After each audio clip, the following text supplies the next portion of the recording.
sahbihi ajma'in. Amma ba'd. Wala haula wala quwwata illa billahil aliyyil azim. Yang terhormat Bapak Ketua Yayasan, yang kami hormati Bapak Rektor Uniska, yang kami hormati Bapak Direktur, para dekan, wakil direktur, wakil dekan, dan kaprodi di lingkungan Universitas Islam Kadiri, serta mahasiswa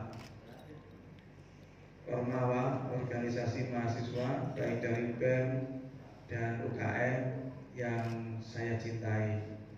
Alhamdulillah, pada hari ini sesuai dengan program dari kegiatan kemahasiswaan di Wakil Rektor 3, khususnya di bidang Limdikarak, bisa melaksanakan Stadium General dalam rangka memperingati Maulid Nabi serta hari lahirnya santri. Dengan kegiatan ini diharapkan kita semua, terutama para mahasiswa generasi muda, bisa meneladani apa yang sudah dicontohkan, diteladani oleh Rasulullah Shallallahu Alaihi Wasallam. Oleh karena itu, semoga ini menjadi tonggak baru, terutama dari mahasiswa, agar bisa mengenal bagaimana perjuangan para ulama pendahulu kita, para pahlawan kita, terutama Nahdlatul Ulama yang itu menjadi salah satu pegangan di universitas kita, itu bisa menjadi pegangan bagi mahasiswa bagaimana perjuangan para pendahulu kita, para alim ulama NU dalam rangka kemerdekaan Republik Indonesia. Kegiatan ini nanti akan ditindaklanjuti dengan kegiatan webinar yang insya Allah akan dilaksanakan pada tanggal 31 Oktober 2020 yang mengundang narasumber, di antaranya adalah dari Bapak Profesor Dr. Agus Sunyanto dari budayawan NU dari Brawijaya, termasuk yang terhormat Bapak Rektor serta Bapak Dr. Nur Baita sebagai narasumbernya. Dan ini nanti akan diikuti kegiatan kemahasiswaan yang lain. Kegiatan Mapala sudah mulai jalan dan sekaligus nanti akan diikuti kegiatan-kegiatan kemahasiswaan oleh UKM dan BEM itu sendiri. Mudah-mudahan Uniska tetap jaya dan abadi, membawa prestasi sehingga universitas kita itu bisa berjaya di level nasional dan bahkan internasional. Billahi taufiq wal hidayah. Assalamualaikum warahmatullahi wabarakatuh. Assalamualaikum warahmatullahi wabarakatuh. Alhamdulillah, alhamdulillahilladzi hadana li hadza wa ma kunna linahtadiya laula an hadana. Asyhadu an la ilaha illallah wa la syarika lah wa asyhadu anna Muhammadan abduhu wa rasuluh. Amma ba'du. Yang kami hormati Bapak Rektor beserta jajarannya, yang kami hormati saudara-saudara pengurus yayasan dan jajarannya, serta para petinggi universitas dan anak-anakku, para mahasiswa yang berbahagia. Pada pagi hari ini kita mengadakan Stadium General dalam rangka memperingati Maulid Nabi serta Hari Santri yang kelima, yang kelima. Ibu bapak sekalian serta anak-anak yang berbahagia, kalau kita menyimak sejarah tentang Hari Santri ini, saya ingat pada 22 Oktober tahun 2015 dicanangkanlah Hari Santri ini. Jadi kalau kita hitung sekarang ini adalah 16, 17, 18, 19, 20 ulang tahun yang kelima Hari Santri. Momentum Hari Santri ini perlu kita ketahui semua. Apa yang disampaikan oleh Pak Naim tadi memang betul. Ini momentum sejarah bagi umat Islam, khususnya pahlawan nasional kita, yaitu Bapak Kiai Haji Hasyim Asy'ari, yang telah mencanangkan pada tanggal tersebut agar umat Islam, khususnya para santri, ayolah kita berjuang mati-matian membela tanah air ini dari penjajahan Belanda yang akan kembali merebut negeri kita yang telah berproklamasikan tanggal 17 Agustus. Inilah momentum betapa beratnya pada waktu itu. Dan para santri pun tergugah dengan semangat yang tinggi. Akhirnya sampai berjuang sampai terjadi kejadian 10 November di Surabaya dan sebagainya. Tidak terlepas dari Kiai Hasyim Asy'ari yang pada waktu itu semangat menggelurakan ini. Dan ini sekarang diperingati di dalam Hari Santri yang kita adakan sekarang ini. Momentum pada Hari Santri menurut pendapat saya itu harus kita resapi. Jangan kita hanya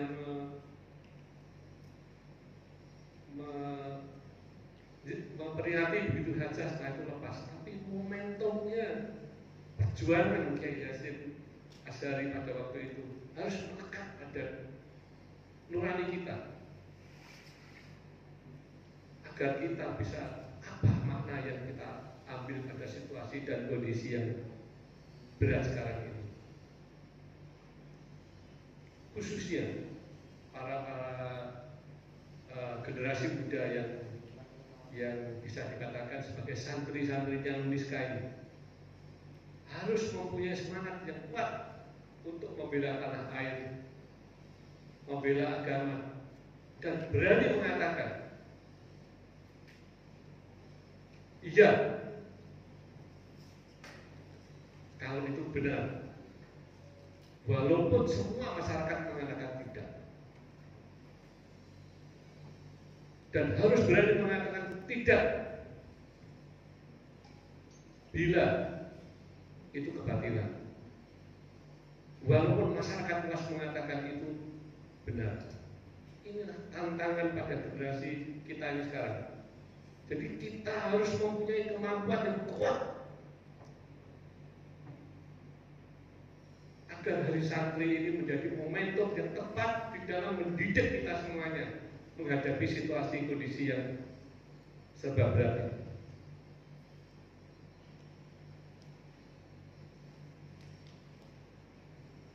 Kalau ini dipadukan dengan Maulid Nabi, saya kira sudah tidak asing lagi. Keteladanan beliau yang harus kita jalankan. Biar kita beraneka ragam suku dan bangsa, tapi kita tetap dalam satu kesatuan negara Republik Indonesia. Seperti keteladanan Nabi di dalam memimpin pada waktu hijrah ke Mekah, hijrah ke Madinah dan Bali. Inilah tantangannya Pak Rektor kepada adik-adik kita ini. Ini sesuatu yang harus kita perhatikan betul. Sekarang ini banyak orang mengatakan iya bahwa itu benar, tapi sebetulnya itu salah. Malah sekarang ini orang yang sering bujui itu malah jadi melambung tinggi, tapi orang yang jujur malah ditelantarkan. Ini tidak sesuai dengan jiwa kita sebagai santri. Kiai Hasyim Asy'ari tidak mengatakan begitu. Kita harus berjuang membela kebenaran. Kita harus berjuang membela tanah air kita. Kita harus berjuang kepentingan bangsa dan negara ke depan. Sampai kapanpun negeri kita ini tetap harus jaya di masa depan.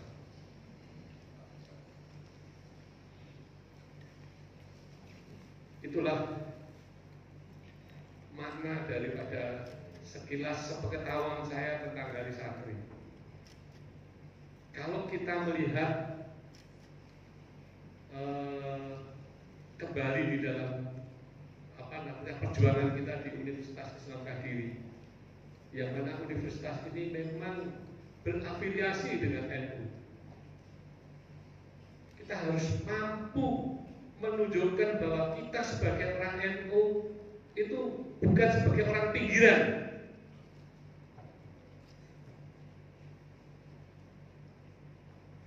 Kita harus punya leadership yang kuat supaya NU itu tidak dijadikan sebagai orang pinggiran, orang desa, orang ikut-ikutan.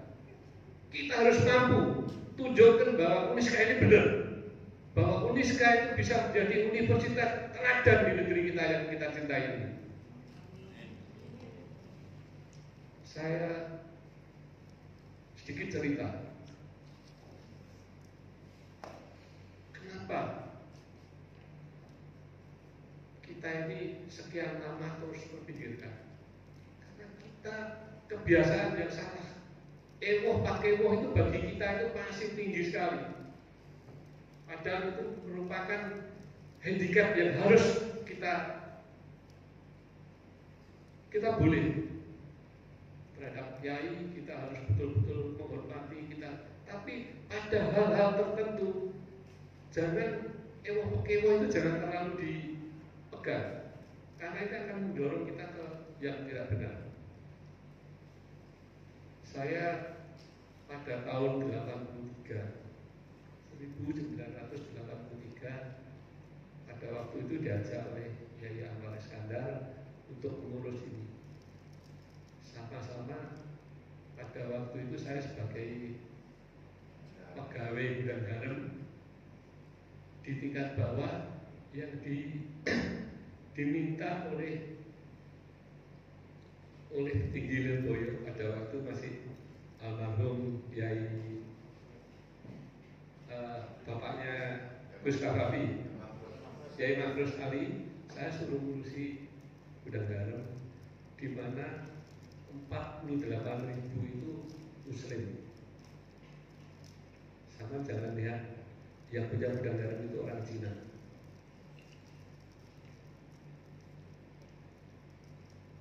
Saya siap, ya, saya jalankan. Setelah itu sama ya Pak dijak ngurus ini. Tapi saya dengan catatan kita harus bisa merombak bahwa Uniska ini di bawah naungan NU tidak seperti biasanya orang-orang kita ini yang salah kaprah. Kita harus maju, kita rombak kebenaran kita. Saya masih ingat Pak Lektor, ada tahun 90 ketika saya jadi direktur gudang garam, rapat jam 9 diundang oleh presiden direktur ya. Saya udah datang jam 9 kurang 5 masuk. Begitu jam 9 lebih 5 pintu itu didobrak sama presiden direkturnya, ditutup. Berulang. Biar kepala divisi dan direktur yang terlambat tidak usah ikut, nggak apa-apa. Kalau perlu peringatkan. Saya pertama di direktur teknik nangis karena waduh, kerasnya kok kayak gini. Ternyata pengalaman seperti itu melekat di hati saya, dan itu kalau diterapkan insya Allah akan berhasil. Perkaranya kan kecil, perkara tentang kedisiplinan jam kerja, jam undangan rapat. Adik-adikku yang saya cintai, generasi penerus kita, coba camkan ini supaya jenengan nanti jadi santri-santri Uniska yang menjadi pelopor di negeri kita yang kita cintai ini dengan kemampuan kuat untuk mensosialisasikan NU ini dengan benar.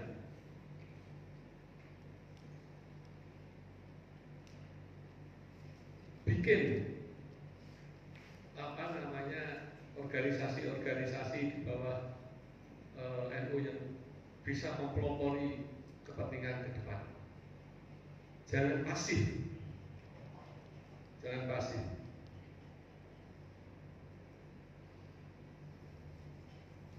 Kalau hari ini Pak Rektor mensosialisasikan tentang kedisiplinan yang ada di Uniska, kami dari yayasan salut sekali, Pak. Salut sekali. Karena apa? Pada kondisi pandemi yang seperti sekarang ini, banyak sekali perusahaan-perusahaan yang tutup, banyak sekali universitas yang bangkrut, yang mem-PHK karyawannya. Alhamdulillah Uniska masih bisa tetap berjaya. Ini patut disyukuri. Ini semua karena kehendak Allah yang Maha Kuasa. Tapi kita harus waspada. Jangan kita terlena tidur. Kalau jam 8 waktunya masuk, jam 12 istirahat, jam 1 masuk, jam setengah 4 pulang, ya jalan seperti itu rule-nya. Jangan jam 8 masuk absen, setengah 9 keluar dulu, nanti masuk lagi jam 10. Dan ini terjadi hampir semuanya orang Uniska. Tidak sesuai dengan harkat dan martabat yang dimiliki kita sebagai orang NU. Harus dikikis itu. Karena itu termasuk korupsi daripada korupsi daripada waktu. Kalau kita mensitir apa yang dikatakan oleh yayasan, kita berjuang untuk kepentingan bangsa dan tanpa pamrih.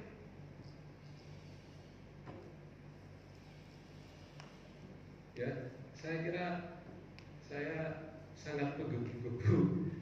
Pak Rektor sangat senang sekali, walaupun saya ini bukan orang yang pandai, bukan orang yang karena kehendak Allah. Saya dilahirkan juga anaknya orang nggak punya. Bayar SD aja nggak bisa, bayar SMP aja dibayari sama orang.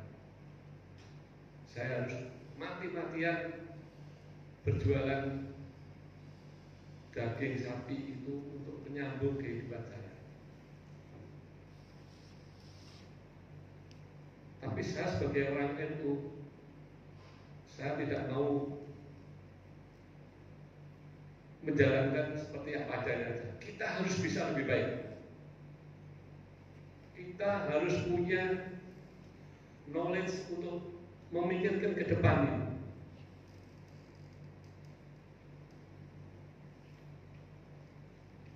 Kalau di mana-mana banyak PHK, orang pada mengeluh, wis di rumah saja.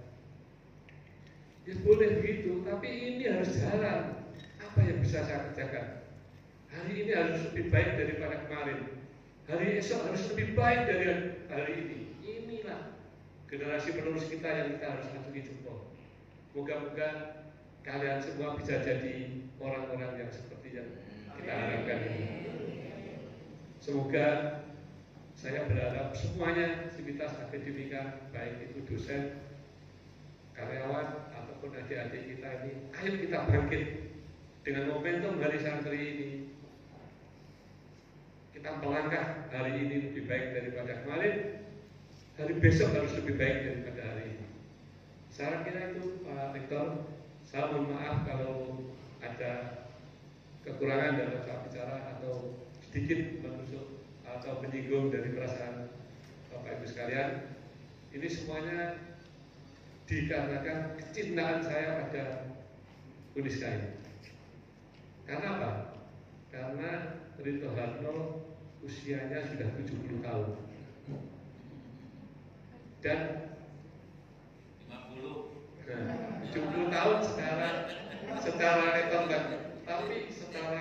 prinsip kita, semangat kita itu barangkali kita masih 45. Bukan Pak, masih 25 tahun.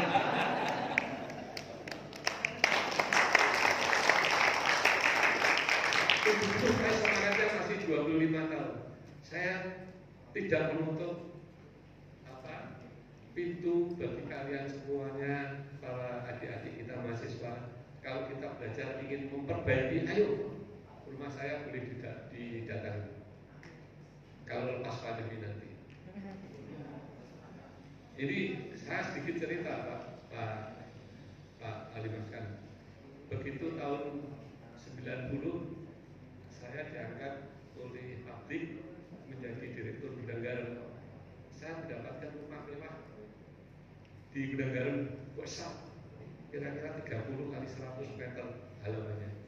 Rupanya besar. Tapi begitu dikasih, suruh menempati, saya suruh tanda tangan. Maaf Pak Ramandhani, saya tidak bisa menempati. Loh, kenapa?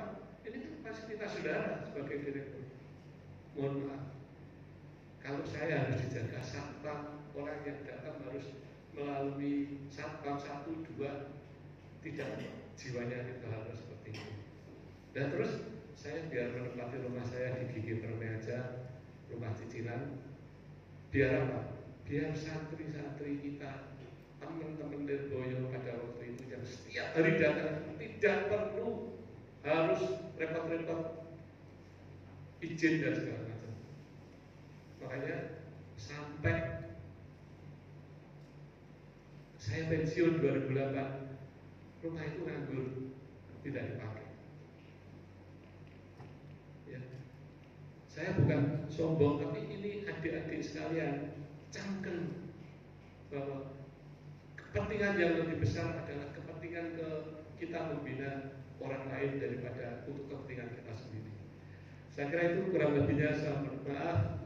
Ihdinas siratal mustaqim. Assalamualaikum warahmatullahi wabarakatuh. Assalamualaikum warahmatullahi wabarakatuh. Alhamdulillahirabbil alamin wal aqibatu lil muttaqin. Allahumma shalli wa sallim wa barik ala sayyidina Muhammad wa ala alihi wa ashabihi ajma'in. Wa qala Allah ta'ala fil Qur'anil Karim, a'udzu billahi minasy syaithanir rajim, wa ma arsalnaka illa rahmatan lil alamin. Qala Rasulullah sallallahu alaihi wasallam, ittaqillah haitsu ma kunta wa bi sayyi'atil hasanata tarkuha wa qalilan nas bi khuluqin hasanin. Rawahu at-Tirmidzi wa qala Muhammad is the best literary novel. It is the great one. My choice of Muhammad to lead this list may be surprise of readers and may be twist by others. Yang sangat kita hormati Bapak Haji Rinto Harno, Magister Manajemen MM, dan Ibu Bapak Wakil Rektor 3 sebagai Sohibul Hajah bersama teman-teman Ormawa. Sudah hadir Bapak Direktur Pasca Sarjana, dan ini lengkap menurut saya, belum ini, dan seluruh Bapak dosen dan seluruh undangan rahimahumullah. Yang pertama, tadi sebenarnya inti-inti hari santri tadi sudah disebut oleh Pak Direktur 3 maupun Pak Ketua Yayasan. Kita ini perlu bersyukur, ya, itulah sejarah Bapak Ibu. Sejarah itu tergantung sing nulis. Baru disebut Pak Rinto baru tahun 15 ketika Presiden Jokowi menjadi presiden periode pertama. Tidak dulu-dulu. Itulah proses sejarah yang selalu tidak bisa dilepaskan dari proses-proses politik. Dengan demikian, sekali lagi kita bersyukur. Sebab kalau bicara tentang, saya mungkin maaf lebih banyak bicara tentang hari santrinya, Bapak Ibu. Kalau mau Maulid Nabi kan sudah biasa, sudah sering. Saya akan mencoba khususnya pada para mahasiswa yang pemilik masa depan bangsa ini. Pak Rito ya sudah 70, jadi 10 tahun 15 tahun lagi itu sudah ganti saudara-saudara. Saya itu sudah 64. Atau kamu kita berapa? 68. Kelihatannya masih. Nah. Ya, jadi sebenarnya inilah hari ini bagi kita sebenarnya tidak hanya bagi NU, menurut saya seluruh bangsa. Coba para kiai kita ini rasa nasionalisme memang jauh lebih tinggi daripada yang lain. Saya ini punya guru besar di Erlangga dulu, Profesor Sutandio, itu termasuk yang tidak mau mengakui Budi Utomo itu nasionalisme tidak mau. Karena Budi Utomo itu sebenarnya kan baru untuk orang Jawa. Jadi Budi Utomo itu kalau diterjemahkan bahasa Arab akhlakul karimah. Organisasi wong Jawa urunan dibantu anak-anak Jawa yang sekolah di Belanda, yang umumnya kedokteran atau pulang dari Misal itu. Jadi belum ada Maduranya, belum ada Budranya, belum ada Bataknya, itu belum nasional. Orang Madura bisa marah. Orang Madura itu kalau nyanyian Indonesia Merdeka itu masih kita apa? Indonesia Merdeka, Madura juga harus disebut, harus disebut. Belum ada Maduranya waktu itu. Maka para kiai pun sebenarnya riwayatnya tidak ngakui bahwa kebangsaan itu Budi Utomo menolak perda itu SI. SI itu Syarikat Islam itu seluruh tubuhnya Islam, itu seluruh Indonesia, seluruh suku dari Sabang sampai mereka sudah mengikuti SI. Bahkan yang komunis pun ikut SI, makanya nanti SI sejarahnya teman-teman ada SI merah, SI putih, masih merah jadi PKI. Itu proses berbangsa bernegara. Betapa makanya menurut riwayat kiai-kiai yang tadi disebut Pak Rito Kiai Masyur itu utama itu sebenarnya beliau itu memang suhu arsitek organisatornya itu Kiai Wahab Abdullah. Jadi Kiai Wahab itu ketua SI cabang Mekah. Jadi kiai-kiai yang sedang belajar di Mekah itu ketika Budi Utomo tidak ikut, tapi ketika SI berdiri mengikuti. Kalau ditanya begitu, SI baru wong Jawa, belum ono Madurane, belum ono Sundani, kok disebut bangsa? Bangsa itu kan kalau kita ikut Ben Anderson kan indigenous community. Jadi masyarakat yang dibayangkan. Jadi dari seluruh suku, seluruh agama apapun waktu itu punya bayangan Belanda hilang, kita punya masa depan yang baik. Itulah makanya dalam buku Indigenous Community Ben Anderson yang justru matinya di batu itu.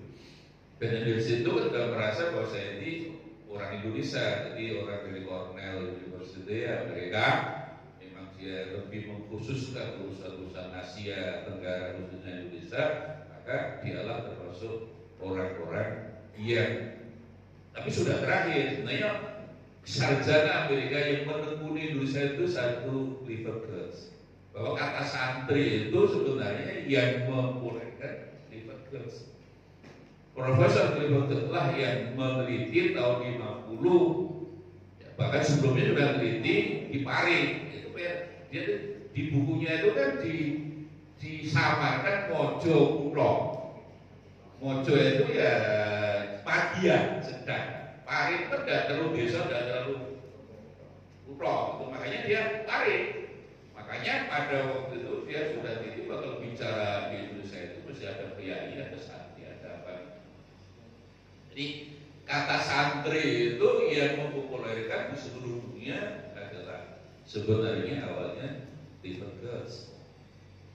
Ya, jadi di Indonesia itu kalau bicara apapun mesti yang kekuatan. Jadi politik itu kan luarnya, itu kan di belakangnya sebenarnya kan budaya. Budaya itu ya santri, ya iya karena kekuatan tidak sampai sekarang aja masih ada.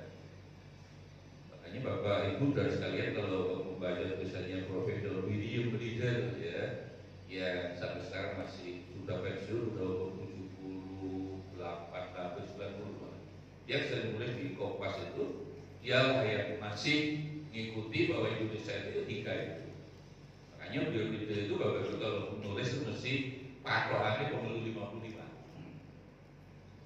Pemilu 55 itu kan PNI, ya, nomor loro NU ya, Masuni, PKI. Jadi budaya politik itu mesti dari situ. Kembali saudara sekalian, jadi makanya Kiai Wahab dan para kiai di Belanda di Mekah dulu ditanya mengapa waktu Budi Utomo dikatakan awal kebangsaan atau tidak menjadi cabangnya Budi Utomo kan belum nasional. Itu baru orang saya. Makanya SI inilah sebenarnya saudara sekalian nanti adanya dari para ulama kita nasionalisme sangat tinggi. Penelitian saya yang ada di tulisan saya karena saya dulu memang ketepatan disertasi internasionalis di panitia 9 itu kan yang nyusun Pancasila. Ini penting buat teman-teman mahasiswa ya anak-anak. Itu kan 9 orang, yang 4 nasionalis, yang 4 santri, ya, yang 1 Kristen. Jadi Soekarno Hatta, dia Muslim, tapi waktu itu tidak dikabarkan santri. Muslim yang lebih banyak berangkat dari budaya nasional. Apakah? Jadi Bung Karno, Hatta, Ahmad Subarjo, Profesor Muhammad Yamin. Muhammad Yamin itu walaupun orang Minang, orang Padang, tapi rasa Jawanya lebih kuat daripada rasa Minangnya. Dan Maratus Kristen. Yang 4 kan ada Wahid Hasim, Eko, ada Abikus Cokro Suyoso Muhammadiyah, Profesor Karno Zaid Wahid Muhammadiyah, yang 1 Agus Salim, dia orang Padang. Itu kan ngotot coba aslinya kan 22 Juni dia ketuhanan dengan kewajiban menjalankan syariat Islam. Itu yang memaksakan Wahid Hasim. Ya Wahid Hasim itu udah tidak ngotot. Nah, ini tidak usah ketuhanan yang maha saja, tapi itu harus syariat Islam. Padahal justru yang belajar agama kan kayak Wahid Hasim. Agus Salim itu belajar di Belanda kan belajar hukum. Dan ya kan Profesor Karno Zakir juga begitu, si Abi Gusna juga ahli hukum juga. Ternyata betul ngotot dan Bung Karno sudah sekalian juga pintar sebagai seorang pemimpin harus risk taker seperti disampaikan Pak Ridwan, harus berani tanggung jawab, berani risiko.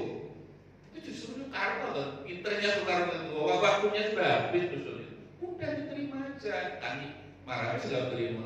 Udah kamu itu minoritas terima udah dengan kewajiban menjalankan syariat Islam bagi pemulanya diputuskan 17 Agustus harus dibaca. Baca itu deklarasi kemerdekaan itu mestinya baca piagam Jakarta. Tapi Soekarno yang pinter.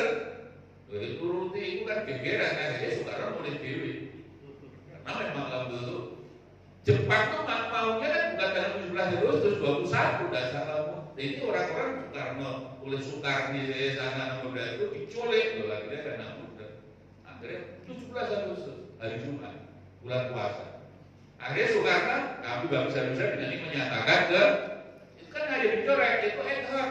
Makanya Soekarno moncong Pancasila ini gegeran karena Soekarno sudah tahu kalau ini tidak dibuang dengan kewajiban menjadi syariat Islam.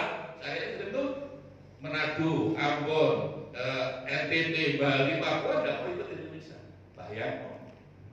Pada waktu itu sekarang aja Aceh dan Papua aja masih gegeran. Soekarno udah sendiri. Maka teman-teman yang Islam keras hari ini Soekarno dia pengkhianat karena dia tidak baca piagam Jakarta. Ini proses sejarah. Tapi ternyata betul Soekarno udah tahu 8 18 Agustus ketika mau diputuskan sebagai konstitusi PPKI, saudara sekalian, ya ini penting menurut saya. Betul, jenderal Jepang di belakangnya ada orang Manado, orang Ambon, orang Papua, orang NTT, orang Bali menghadap Bung Hatta. Soekarno waktu itu kan urusan luar biasa. Bung Hatta ini udah dibuang tapi dari Indonesia. Pagi. Jadi Bung Hatta akhirnya dipanggil siapa? Pak Hasim. Bapak diambil Agus Salim, gegeran aneh yang dipanggil Abi Gosno, gegeran malah dia kan ngotot dari syariat Islam. Profesor Karbusakir juga begitu. Karbusakir ini Kiai Mudakir ini sudahnya Kiai Munawir Rabiah, hanya Kiai Munawir Endo yang Mudakirnya Muhammadiyah. Ceritanya kan begitu. Artinya Wahid Hasim waktu itu dia dipanggil Bung Hatta, ditambah Kasman Sinodibojo, kalau dibaca Inggris kan lion on the table itu. Kasman singa di meja itu. Kasman singa kan lion on itu kan nempel, nyebab kan ada cara on the table. Itu kalau di bahasa Inggris kan Kasman singa di itu Kasman lion on the table.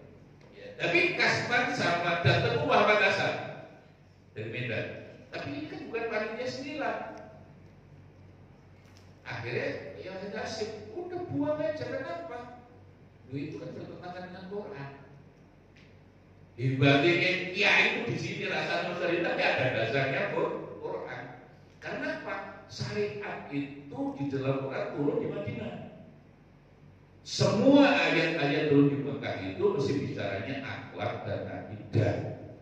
Jadi Quran itu kan tiga dosanya Islam itu iman, Islam, ihsan, akidah, syariah. Syariah sholat, jaga, poso. Itu udah ada yang turun di Mekah. Jadi beragama itu akidah dulu, akhlak dulu. Ibaratnya bangun rumah fondasi. Tidak ada perintah sholat di Mekah. Ayat pertama Iqra, baca.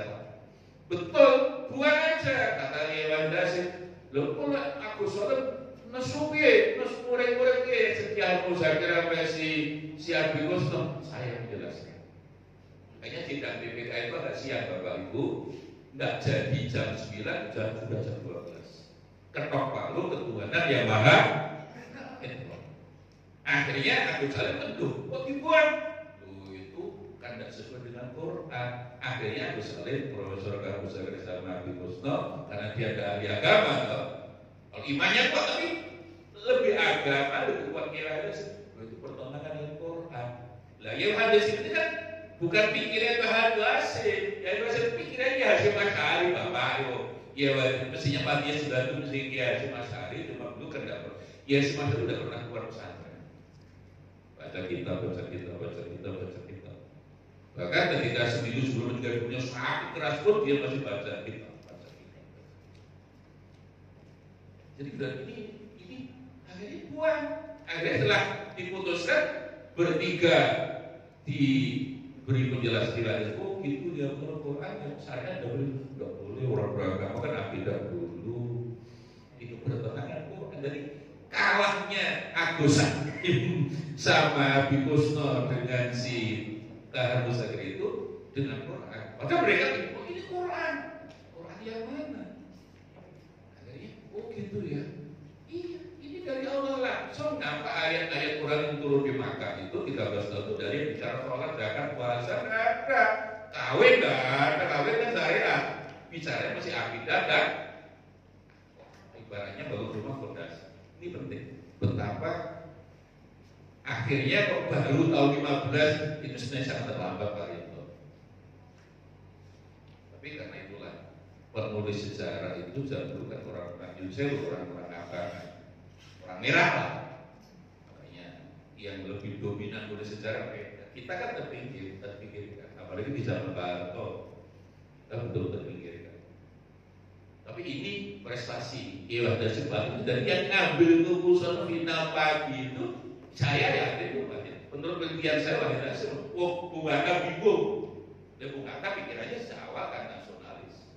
Tapi yang 4 kan ngotot, 3 tadi Agus Salim, Abi Gosno sama Karbusakir. Nah yang ada enggak. Sebenarnya sudah jelas sudah itu soal ini aku ngotot karena kalah. Ini penjelasan yang menurut saya inilah akhlak. Makanya Bapak Ibu, teman-teman, tidak ada hadis Nabi buistu liutamima makarimal akhlak itu tidak. Yang ada buistu liutamima makarimal akhlak. Jadi bagi Allah, karena ayat-ayat yang turun di Quran itu bicaranya akhlak akidah. Poso, sholat, zakat, poso, bagi warisan, kawinan itu semua itu di Madinah. Itu sebenarnya menggambarkan betapa beragama itu akhlak. Nah, ini satu. Kemudian soal singkat saja saudara sekalian, Hizbullah, Sabillah itu semua itu bergerilya semua lah, khusus tentang tadi disebut 22 Oktober. Jadi kan merdeka 17 Agustus. Ternyata ya Belanda dan sekutu balik. Yang di depan Inggris, Belanda di belakangnya. Yang diserang Surabaya. Makanya Bung Karno datang ke Teguiren.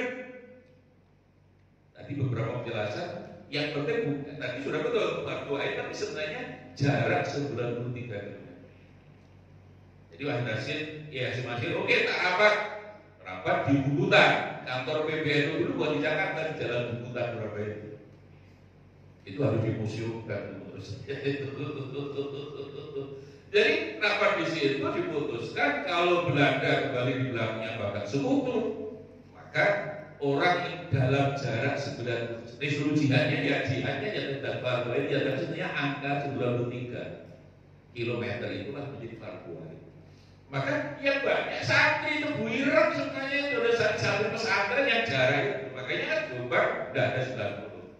Mengapa harus 93? Karena itu jarak yang dibolehkan kosor masa satu pasir. Jadi angka 93 itu angka keras. Makanya sebenarnya yang menyerang orang-orang sekutu dan Belanda di Surabaya 10 November antara 22 Oktober dan 10 November kan berapa hari? 22 sama 8 sama 10 hari. Karena bukan bingung ini lebih lengkap lagi. Londo nggak ngijeni, Londo itu Wadiobolo penting sekutu waktu itu kan. Inggris dan segala macamnya. Dan dengan senjata lebih lengkap. Soal tapi fatwa sebulan bertiga fardu ain, maka waktu itulah orang di sekitar Surabaya, baik itu termasuk Jombang, Gresik, Lamongan, ya masih bulan itu semua, dan itu santri semua yang merobek. Sekarang hotel Mojopahit itu Bapak Ibu, nah itu kan hotel orangnya. Sekarang menjadi hotel Mojopahit. Itu kalau santri itu buiran, yang naik malam naik ke atas, kemudian berwarna birunya dibuat jadi merah putih itu. Jelas itu sejarah seperti jelas.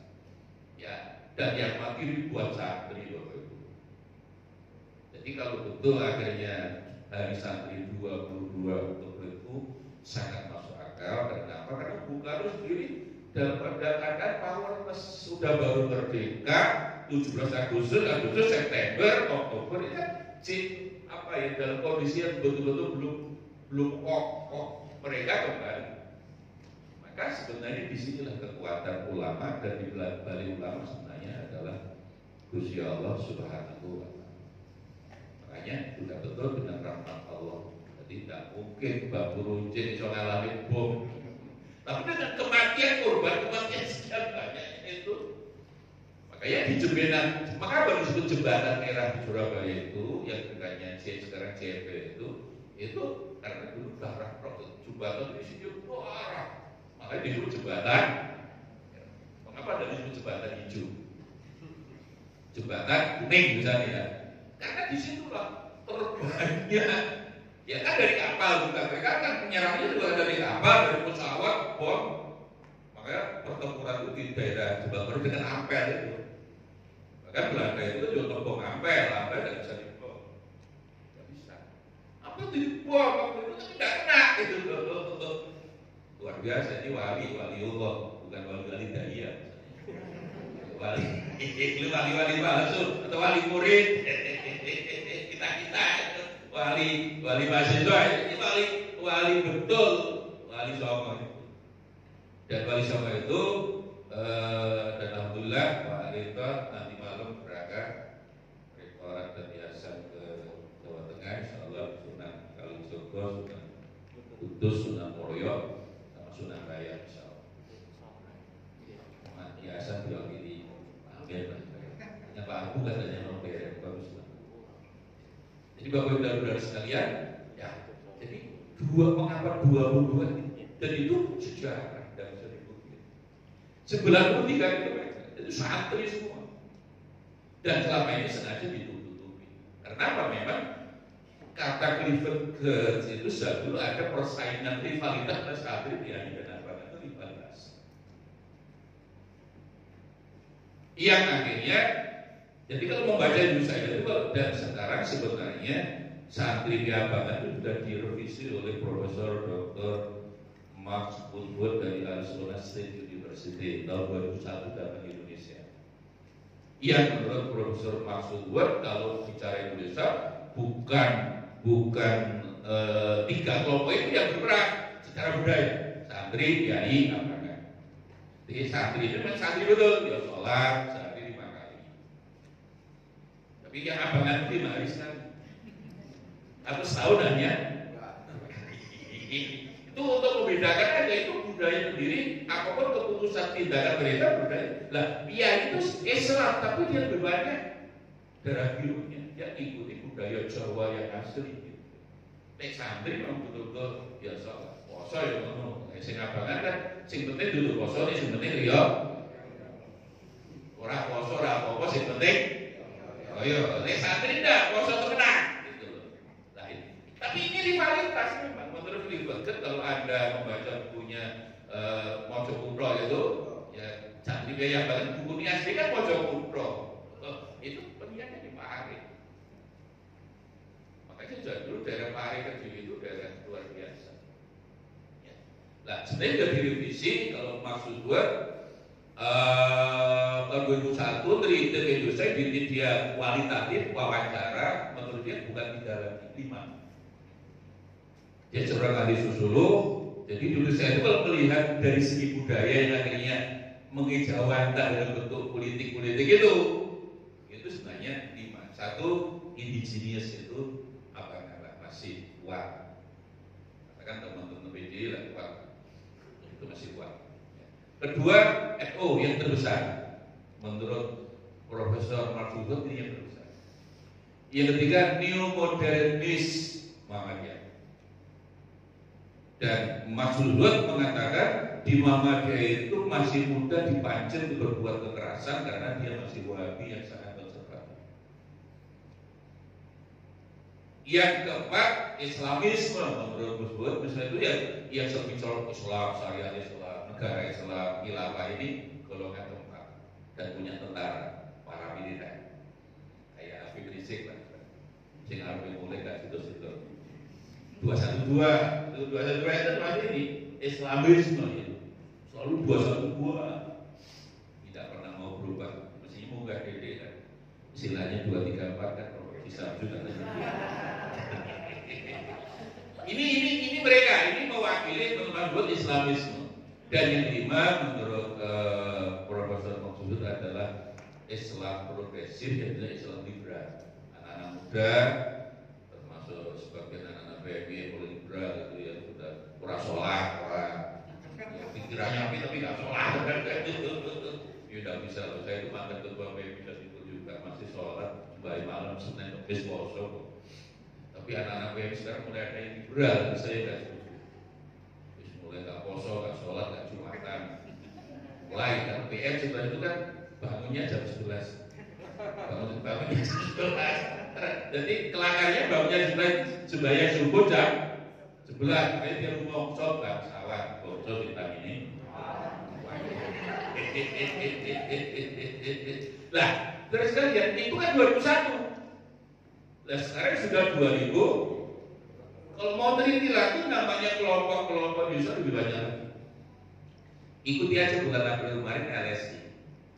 Yang terakhir LSI itu bulan April meneliti LSI-nya Mas itu ya Denny dia. Sekarang kalau melihat itu Indonesia itu tidak 3 lagi, tidak 5 lagi, menurut dia berapa banyak? 1. NU yang terbesar itu 49%. Bulan April. Muhammadiyah tinggal 4%. 4,1. Habis Muhammadiyah. Tapi yang menarik, soal Irsyad, LDI itu 1,7 banyak. Dia mengumpulkan di luar ormas yang sudah ada ya, berarti Irsyad, LDI, Al-Haq, Jamatul Khairat, macam begitu, Ma'ul Anwar itu 1,7. Tapi FPI itu cukup banyak, 0,7. 212 itu 0,8 lebih banyak. Tapi yang tidak berafiliasi kepada ormas Islam itu 35%. Kisahnya. Jadi aku tidak NU, tidak Muhammadiyah, tidak LDI, tidak ini, tidak berafiliasi pada ormas. Itu 30%. Tapi NU terbesar. Jadi beredar 120 juta dari 200. Jadi dari situ NU terbesar ya. Cuma bicara jumlah G, saya setuju dengan Pak Rinto. Nah, kalau sudah bicara kualitas, saya kira.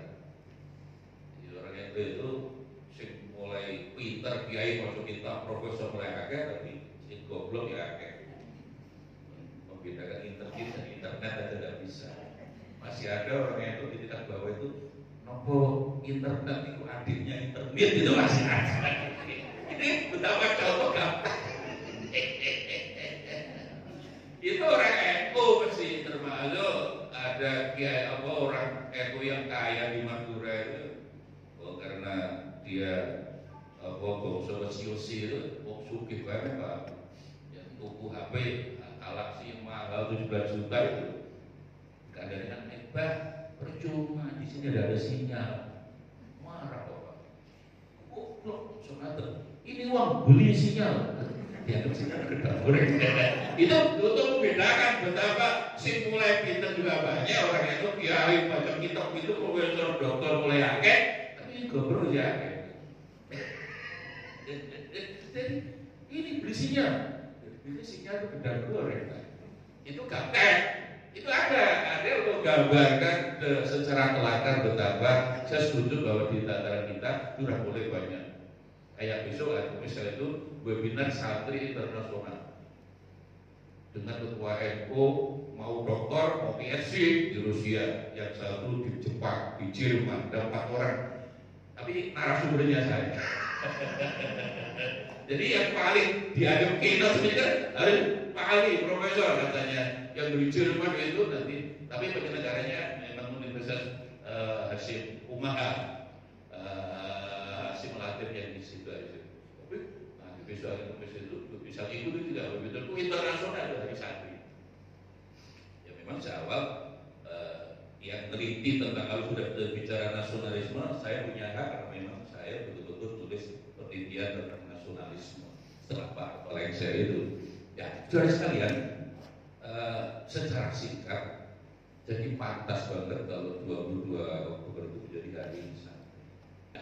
Bapak Ibu dan sekalian, jadi saya kira itulah ada hubungan 22 Oktober itu dengan 10 November kan dekat. Dan Bung Karno kan datang ke Teguiran.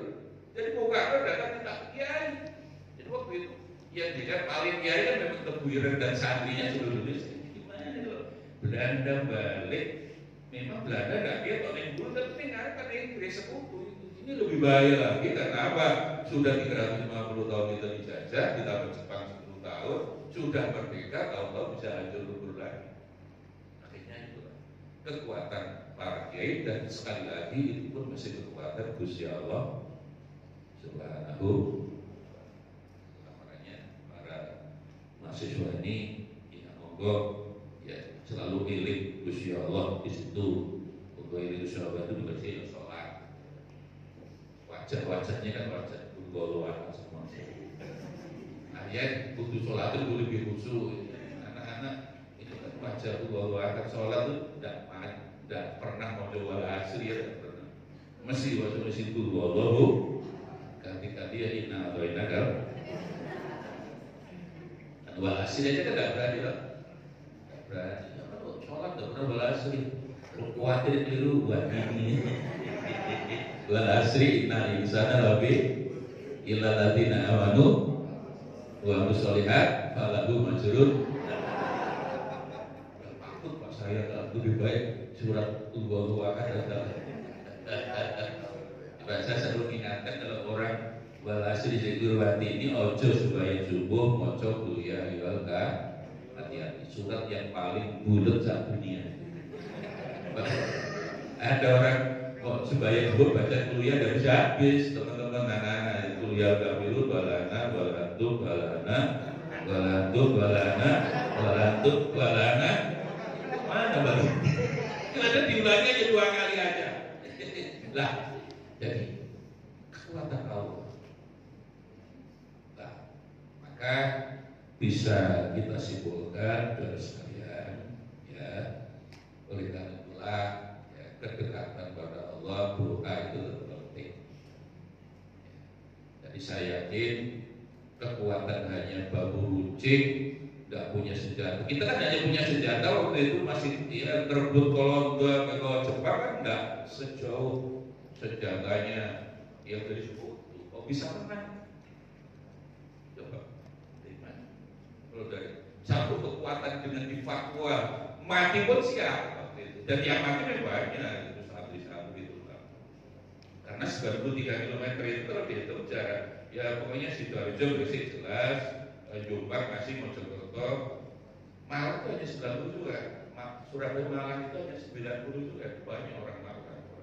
Dan saya yakin seluruh Jawa Timur waktu itu terutama makanya 10 November menjadi hari pahlawan. Itu tidak ujung-ujung gitu.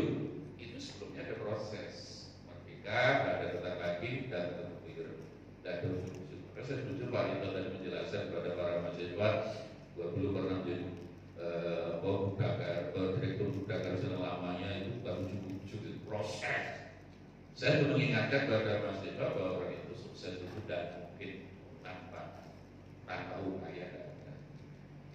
Makanya tidak ada. Saya itu selalu mengingatkan kalau truk kok tulisannya gurih, kalau gambarnya bahwa itu ayu, pokoknya gede, gunung turun gede, terus tulisannya mumpung muda boya-boya, tua kaya raya, mati masuk surga. Itu masih banyak truk begitu terus disupirin dong. Ya mungkin lah.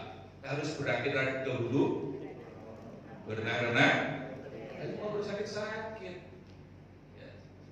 Saya dulu kuliah di Surabaya itu sepeda lontar itu 20 km udah panjang ke kampus tahun 75 ya. Oh, tapi waktu itu kan belum ada sepeda motor ya ada, tapi kita tidak punya dan harus di pesantren makanya saya itu 20 km sepeda lontar nyatanya tidak jadi orang. Makanya justru menurut saya Bapak Ibu dan saudara sekalian ya akhirnya apapun kemerdekaan 22 Oktober ya hari santri yang akhirnya menelurkan hari pahlawan itu juga tidak bisa dilepaskan daripada ya, kebesaran ya Allah Subhanahu wa Ta'ala. Oleh karena itulah ya kita ini Yayasan Muslim Pancasila dan sekalian saya suruh mengingatkan terutama bagi mahasiswa jangan pernah terkait negara Islam. NKRI itu final. Ya. Saya suruh mengingatkan negara Islam itu selalu mereka mengatakan dan itu sudah hampir 30% orang dan khilafah itu menurut penelitian 30% itu alasannya Quran yang mana? Kitanya masih surat Al-Baqarah 208. Udkhulu bisilmi. Kata Islamnya tidak ada itu. Nah itu bagi ulama negara Islam itu sudah patah kita sudah merdeka. Jadi Jepang itu kan sudah rumongso kalah. Tahun 36 itu sudah Jepang menjajah kita. Lah itu muktamar NU yang sebelah di Banjarmasin. Jepang sudah berisyarat akan mempersiapkan kemerdekaan para kiai, maka kiai buka kita semua. Kesimpulannya akhirnya kita nanti kalau merdeka harus negara Islam. Ketika mau ketok palu, ya Wahabullah yang punya nyanyian ya Labaton itu kan Kiai Wahabullah. Ditanya itu apa ada perintahnya mendirikan negara Islam? Ada Kiai Al-Baqarah 208 Coba dibaca Uthulu Bisil. Loh, coba. Kiai Wahab itu belum bicara penafsiran hasilmu ya waktu itu, menurut penelitian saya. Kiai Wahab itu waktu itu hanya bicara, loh itu yang diperintah siapa? Uthulu masalah kamu. Selama ini kan diterjemahkan masalah kamu ke negara Islam. Jadi hasilmu itu langsung diterjemahkan negara Islam. Itu yang di Mukhotob, ayat itu ditujukan pada saya. Dan kita orang, dia berarti sih. Yang Islam kan orangnya. Terus Kiai Wahab angkat gelas seperti itu. Loh kalau itu negara itu ada, yang penting orangnya Islam itu aja. Kalau sudah bicara pangkar urusan negara itu ada, kita kan minum sudah wadah kita buat. Leluhur kita dulu minum dari bangkoi kelompok, dari belik, dari plastik, setelah itu dibuat. Udah bicara, yang penting orangnya Islam. Itu aja. Belum bicara yang macam-macam. Tapi sekarang kalau mau meneliti sudah sekalian hasilnya itu penafsirannya adalah akhlasa fi tauhid wal qul. Ini tafsir ya. Jadi di situ tidak ada bunyinya Islam dan yang ada malah hasilmu udhulu bis. Hasilmu itu apa? Itu nggak boleh.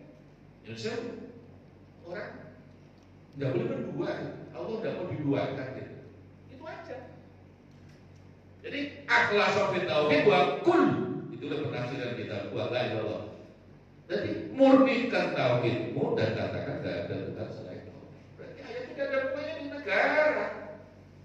Ayat itu hubungannya dengan tidak boleh syirik pada Gusti Allah. Allah tidak paling suka syirik. Syirik itu hubungannya mesti dengan takabur. Seperti selama ini orang mengatakan iblis kafir, salah. Iblis itu syirik.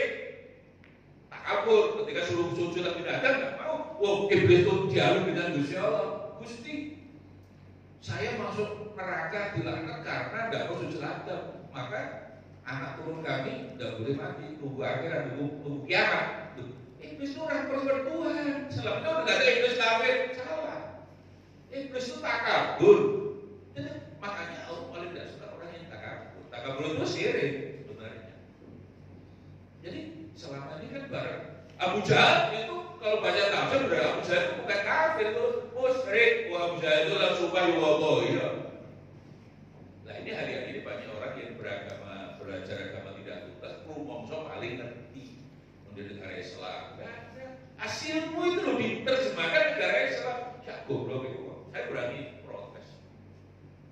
Karena Ismail Yusanto sekali ini sering saya ceritakan, saya pernah diajak debat di depan mahasiswa sekitar 2000 di Surabaya, umumnya ITS, UNER, itu pengikutnya banyak waktu itu.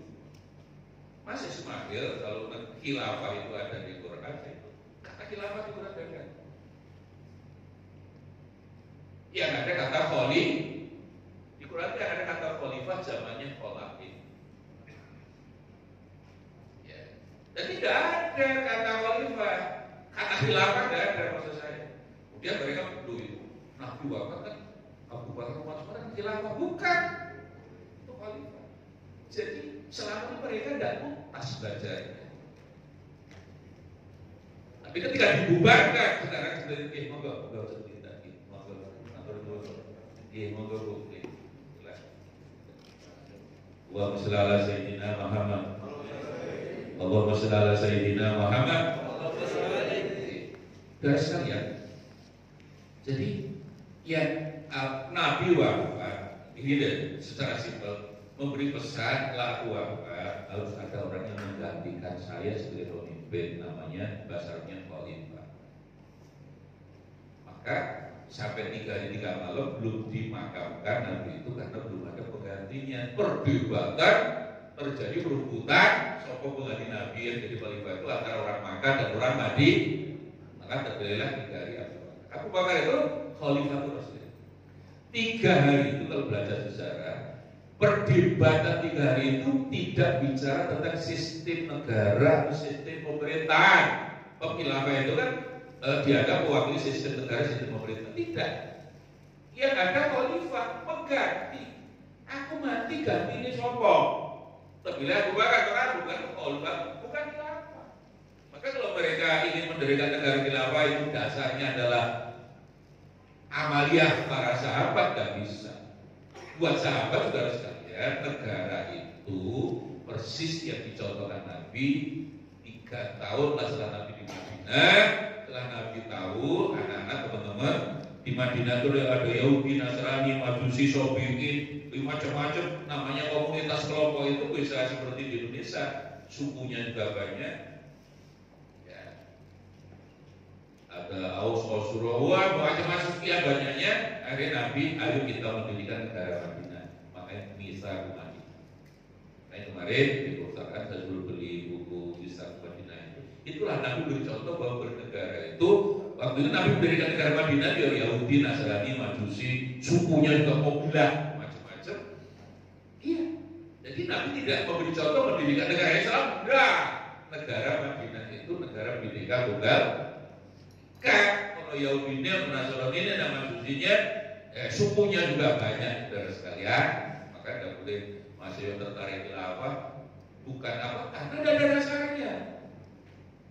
Sekarang masih itulah pemerintah salah ini. Dibubarkan HTI, yang bubarkan rumahnya, keyakinannya ada bubar.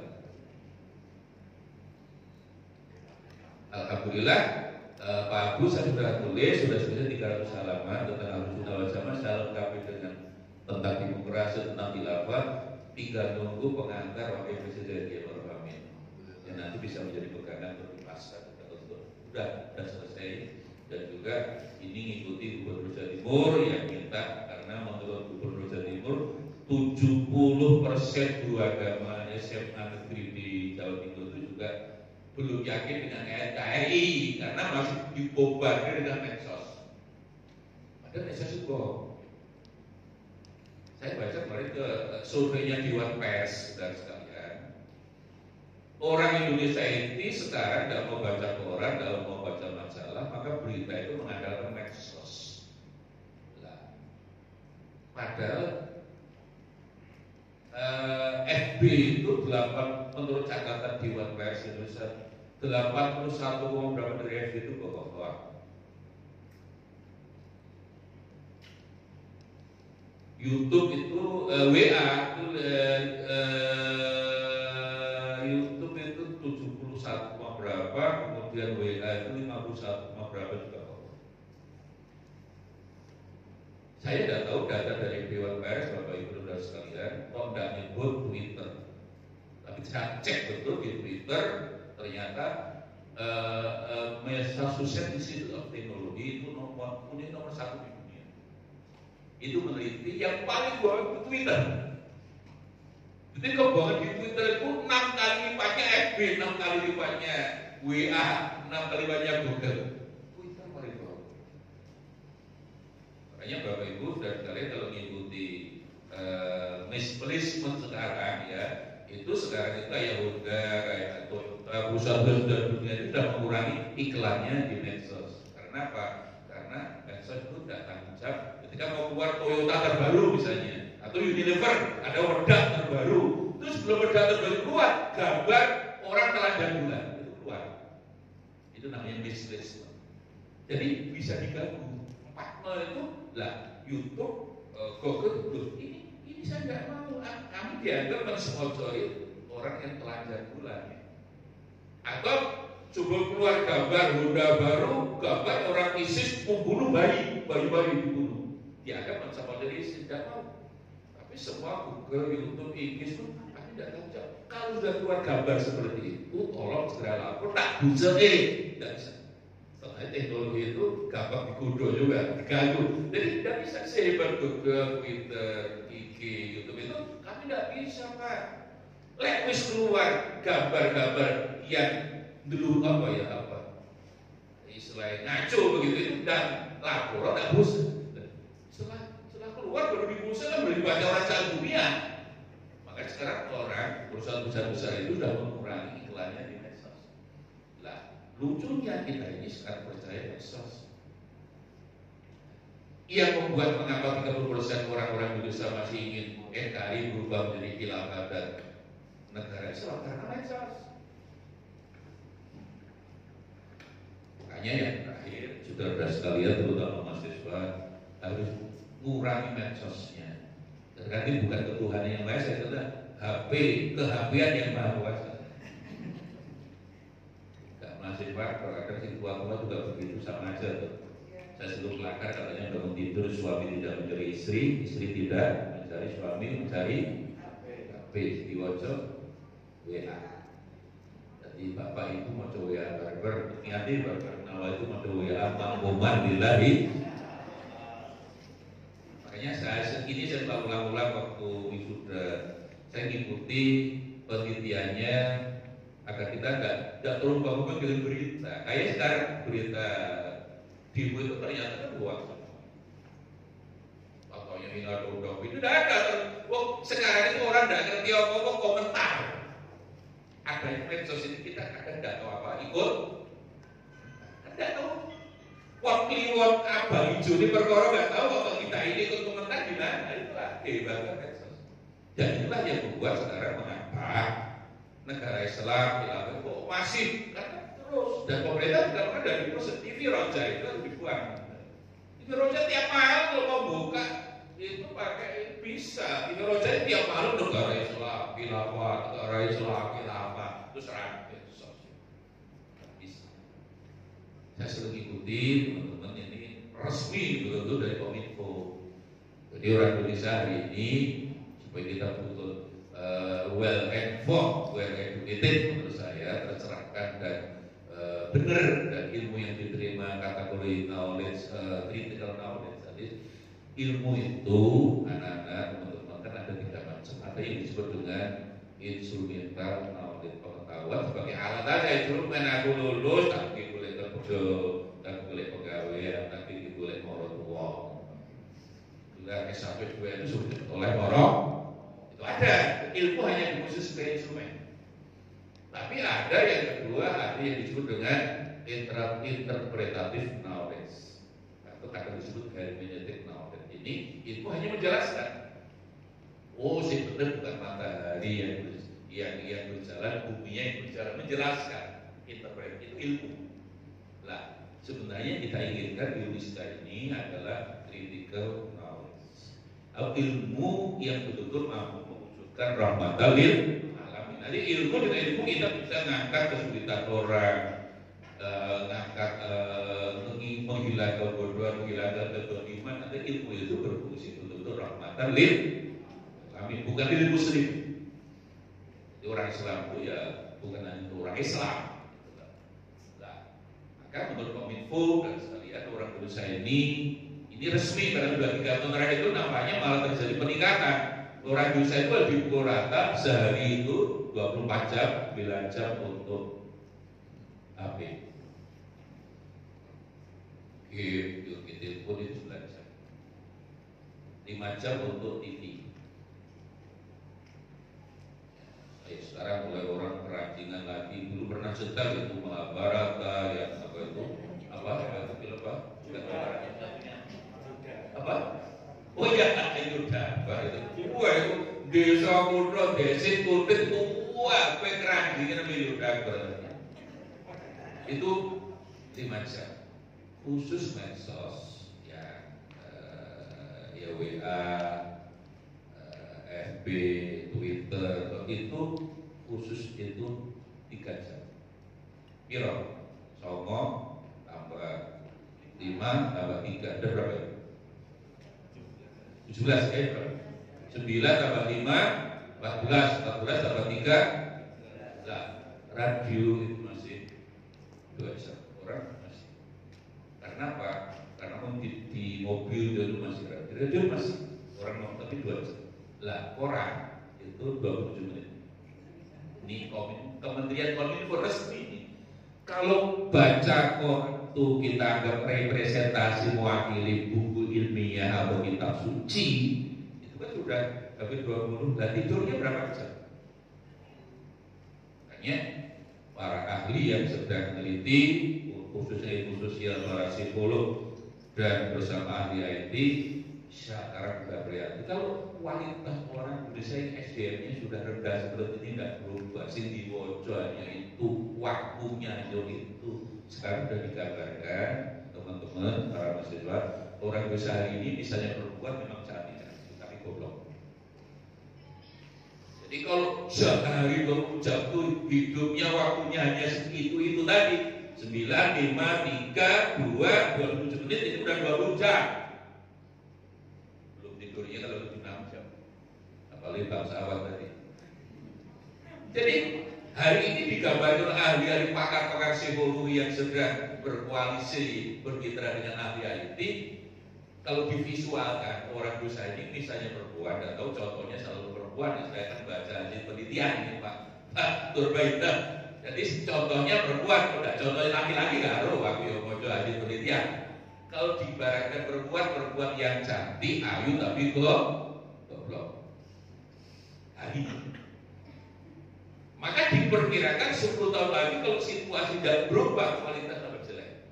Walaupun mungkin orang tuanya cerdas juga, kalau anakku ayu, walaupun goblok, tak boleh ini calon suami, sih, pinter walaupun elek. Jadi pinter itu bukan bener. Aku boleh mantuku itu pinter, elek gak apa-apa. Dengan harapan akan lahir anak-anak misalnya perempuan, anak-anak sing ayu seperti ibunya, pinter seperti bapaknya. Tapi kalau 10 tahun lagi ini tidak berubah, yang terjadi bisa sebaliknya anak-anak, teman-teman. Yang terjadi 10 lagi karena tidak suka baca yang ilmiah, baca kitab, baca sejarah yang betul. Kalau kita banding hari santri tadi ya, yang terjadi 10 tahun lagi akan lebih gawat lagi. Apa ambiar kata sing mati itu nyanyi boleh Didi Kempot ambiar. Kenapa? Akan lahir anak-anak misalnya perempuan 10 tahun lagi anak-anak yang goblok seperti ibunya, elek seperti, artinya lahir baru sudah tidak berkualitas. Maka dari sinilah dari santri mau para ulama yang begitu hebat itu kan kekuatan batin dan kekuatan dan seneng mojo baca yang ilmiah, ya betul-betul mau kita pada betul-betul. Saya kira inspirasinya, saya kira itulah dari hari santri dan sekalian. Saya berdoa dan mau kita berdoa bersama mudah-mudahan Unista tambah maju pada saya mendapat ridho Allah. Amin. Para mahasiswa lebih bersemangat membaca, tapi membaca yang ilmiah, baca kitab suci, baca buku kuliah, dan harus mengurangi yang namanya hak yang tegas lah khususnya medsos. Dan kalau ingin pinter kuncinya satu, udah kurangi baca WA, baca apa, grup-grup itu buang semua. Kaget grup itu sekarang, entah ini pulsa Saya berdoa mudah-mudahan masa depan Anda insya Allah akan lebih baik daripada kita.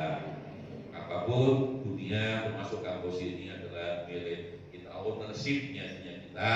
Tidak mungkin Pak Nurbaitah terus di sini, Pak Nali di sini, Pak Amir di sini. Pada saatnya apapun pasti datang yang namanya idza jaa ajaluhum la yastabiruna sa'atan wa la yastabirun. Matur nuwun, terima kasih. Aku lupa lihada wassalamualaikum warahmatullahi wabarakatuh.